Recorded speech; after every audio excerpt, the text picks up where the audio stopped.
वहीं श्री कृष्ण जन्मभूमि शाही ईदगाह मामले में आज सुनवाई है। इलाहाबाद हाईकोर्ट करेगा दाखिल याचिकाओं पर सुनवाई। सिविल वाद की पोषणीयता मामले में हाईकोर्ट में सुनवाई होगी। ईदगाह के संपूर्ण जमीन मंदिर ट्रस्ट के नाम पर करने की मांग, जमीन मंदिर ट्रस्ट के नाम दर्ज करने की मांग पर सुनवाई 11:30 बजे जस्टिस मयंक जैन की सिंगल बेंच में सुनवाई होगी। मथुरा कोर्ट में दाखिल 18 याचिकाओं पर एक साथ सुनवाई।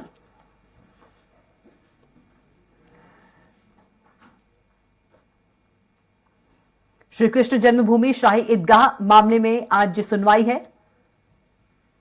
इलाहाबाद हाई कोर्ट करेगा दाखिल याचिकाओं पर सुनवाई।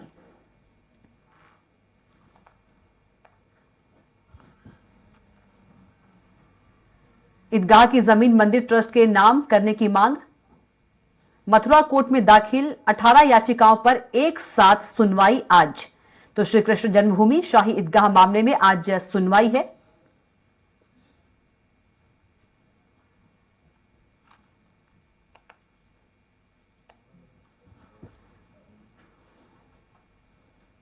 तो ईदगाह की जमीन मंदिर ट्रस्ट के नाम करने की मांग, मथुरा कोर्ट में दाखिल 18 याचिकाओं पर एक साथ सुनवाई। श्री कृष्ण जन्मभूमि शाही ईदगाह मामले में आज सुनवाई है। इलाहाबाद हाई कोर्ट करेगा दाखिल याचिकाओं पर सुनवाई।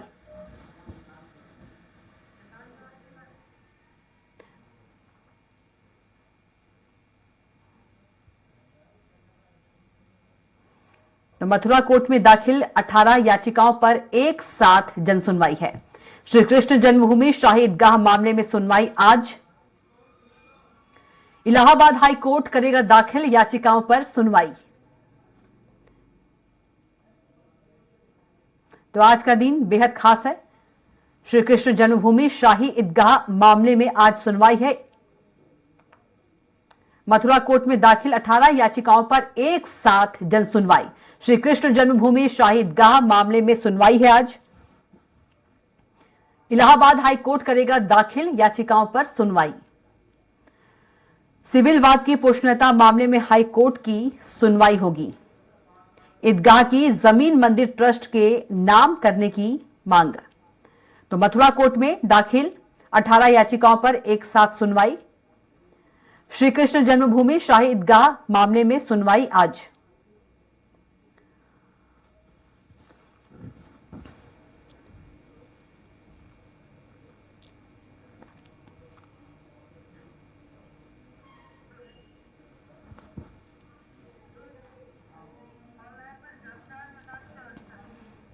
और खबर पर ज्यादा जानकारी के साथ हमारे संवाददाता घनश्याम निशांत चौरसिया फोन लाइन पर जुड़ गए हैं। घनश्याम, आज का दिन बेहद खास है क्योंकि श्री कृष्ण जन्मभूमि शाही ईदगाह मामले में आज सुनवाई है। बिल्कुल कविता, और ये बेहद अहम सुनवाई है। सिविल वाद के पोषणीयता को लेकर के सुनवाई है और इसके साथ साथ पूरे 18 मामले हैं जिस मामले को इकट्ठा एक करके हाईकोर्ट में इसकी सुनवाई होगी। 11:30 बजे से ये कोर्ट खुलेगी और इस मामले में सबसे बड़ी बात है कि जो पोषणीयता को लेकर के मुस्लिम पक्ष जो निचली अदालत में हार चुकी है, क्योंकि निचली अदालत में पोषणीयता को लेकर के एक बार सुनवाई हो चुकी है, यहाँ पे सुनवाई के योग्य माना है जिला कोर्ट ने, उसके खिलाफ तो हाई कोर्ट पहुंचा है मुस्लिम पक्ष और इस मामले को लेकर के उनका कहना है कि पर्याप्त साक्ष्य हिंदू पक्ष के पास नहीं है जो इस मामले को सुनवाई आगे के लिए किया जाए। उन्होंने 2-3 मामले को मेंशन भी किया है कविता, जिसमें सबसे बड़ी बात है कि 1968 में एक समझौता हुआ था शाही ईदगाह और कृष्ण जन्मभूमि को लेकर के। उनका कहना था कि केशव देव कटरा की जो 13.7 एकड़ की जमीन है वो शाही ईदगाह को मस्जिद में दी गई थी, शाही ईदगाह मस्जिद को दी गई थी, इसको लेकर के समझौता है। दूसरा उन्होंने कहा है कि 1991 के प्लेसेस ऑफ वर्शिप एक्ट के अनुसार कि जो जैसा कोई भी मंदिर हो, मस्जिद हो, कोई कैसा भी है वो उसको यथास्थिति बनाने के लिए जो एक्ट आया था उसका उल्लंघन है। तो ये दो बेहद महत्वपूर्ण मामले को लेकर के सुप्रीम कोर्ट हाई कोर्ट में ये लोग दलील पेश किए हैं। हिंदू पक्ष ने कैविएट दाखिल किया था इस मामले को लेकर के कि जब भी इस मामले में कोई निर्णय ले कोर्ट तो हम लोगों का भी पक्ष सुना जाए। अब आज जो है इसको लेकर के सुनवाई होनी है और जी। इसको लेकर के इनका साफ तौर पे कहना है कि हिंदू पक्ष का साफ तौर पे कहना है कि एक या फिर आप सर्वे करने के लिए आदेश जारी करें।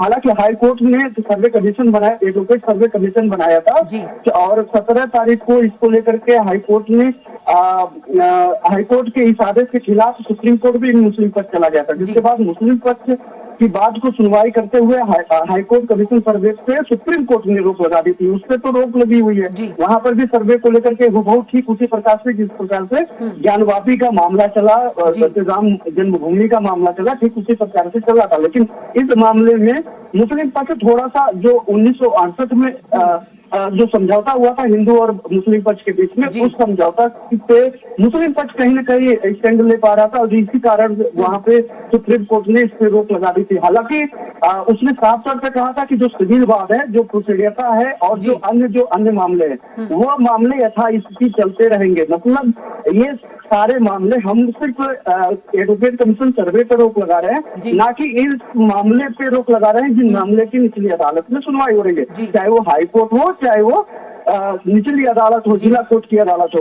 तो ऐसे में ये सब सारे मामले अभी चल रहे थे। आज बेहद महत्वपूर्ण है, अलग अलग मामले में 18 वाद दायर हुए थे, दोनों पक्षों को सुना जा रहा था। अब इस पूरे मामले को एक जगह ला लिया गया है और इस एक जगह पे सुनवाई होगी और आज बहुत महत्वपूर्ण निर्णय आना है, जिसमें यह साफ हो जाएगा कि पोषणता मामले में जो निचली अदालत का आदेश है कि इसकी जो सुनवाई हो, उस पे हाई कोर्ट ये तय करेगा कि आखिरकार सुनवाई हो कि नहीं हो। हिंदू पक्ष के पाले में भी ये आदेश आ सकता है, क्योंकि निचली अदालत में पहले ही इस मामले को लेकर के जो केस जीत चुका है। अब इसमें जो मुस्लिम पक्ष है, मुस्लिम पक्ष ये सारे तमाम जो इसके एविडेंस है, ये सारे एविडेंस को लेकर के पहुंचा हुआ है। उनका कहना है कि किसी भी तरीके का वर्षिप एक्ट के तहत 1991 वर्षिप एक्ट के तहत किसी भी जो मंदिर मस्जिद कोई भी हो, वर्षिप एक्ट के तहत अब उसको यथास्थिति बनाए रखने का जब यहाँ पे एक्ट है, तो ऐसे भी इसमें सुनवाई नहीं होनी चाहिए। हालांकि इस मामले के अलावा भी हम लोगों ने देखा कि उत्तर ज्ञानवापी पे जिस तरीके से रहा, वहाँ पर भी सर्वे हुआ, वो एक्ट वहाँ पर भी काम कर रहा था। लेकिन वहाँ पर भी कोर्ट ने कहा कि ऐसे मामले जो मामले दूसरे के नाम हो, ऐसे जमीनें जो दूसरे के नाम हो और वहाँ पे तोड़ फोड़ करके अगर बनाया गया है, तो वहाँ की अगर आप दावा करते हैं, एक तो पहले ये हो कि ठीक है आप ये एक्सेप्ट करते हैं कि वहाँ पे मस्जिद था या मंदिर था, अब जो यथास्थिति है वो बनाए रखा जाना चाहिए। दूसरी तरफ यहाँ पे ज्ञानवापी पे कहा कि यहाँ पे कभी मंदिर था ही नहीं।